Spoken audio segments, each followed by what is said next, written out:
নমস্কার, আমি দেবশ্রী গোস্বামী।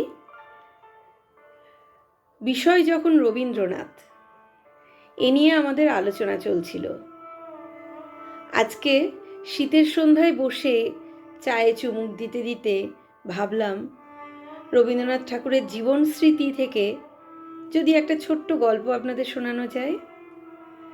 যদিও গল্পটি অনেকের জানা, তবু আর একবার।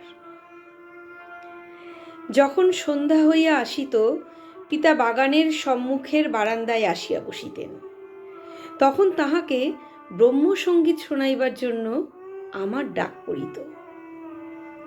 চাঁদ উঠিয়াছে, গাছের ছায়ার ভিতর দিয়া জ্যোৎস্নার আলো বারান্দায় আসিয়া পড়িয়াছে। আমি বেহাগে গান গাহিতেছি।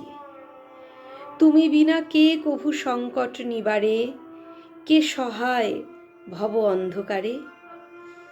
তিনি নিস্তব্ধ হইয়া নত শিরে কোলের উপর দুই হাত জোর করিয়া শুনিতেছেন।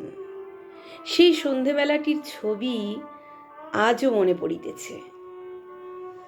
পূর্বেই বলিয়াছি, একদিন আমার রচিত দুইটি পারমার্থিক কবিতা শ্রীকণ্ঠবাবুর নিকট শুনিয়া পিতৃদেব হাসিয়াছিলেন।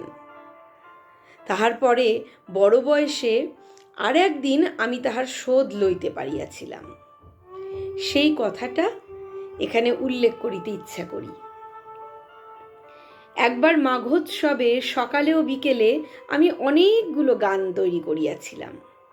তাহার মধ্যে একটি, নয়ন তোমারে পায় না দেখিতে, রয়েছ নয়নে নয়নে। পিতা তখন চুঁচুড়ায় ছিলেন। সেখানে আমার এবং জ্যোতি দাদার ডাক পড়িল।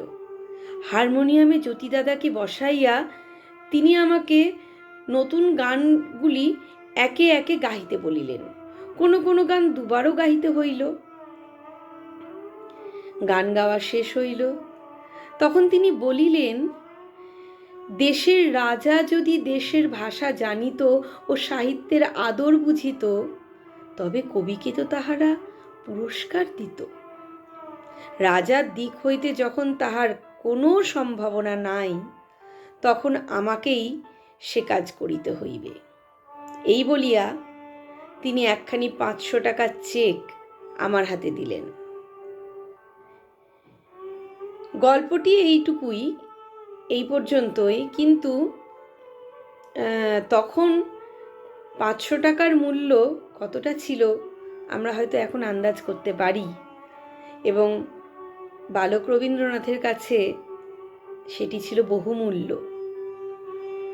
তো জীবন স্মৃতি যখন তিনি পরে লিখলেন, তখন তিনি এই ছোট্ট ঘটনাটা তার মনে যে রেখাপাত করেছিল, যে আনন্দের সঞ্চার ঘটিয়েছিল, সেটি তিনি উল্লেখ করতে ভুলে যাননি।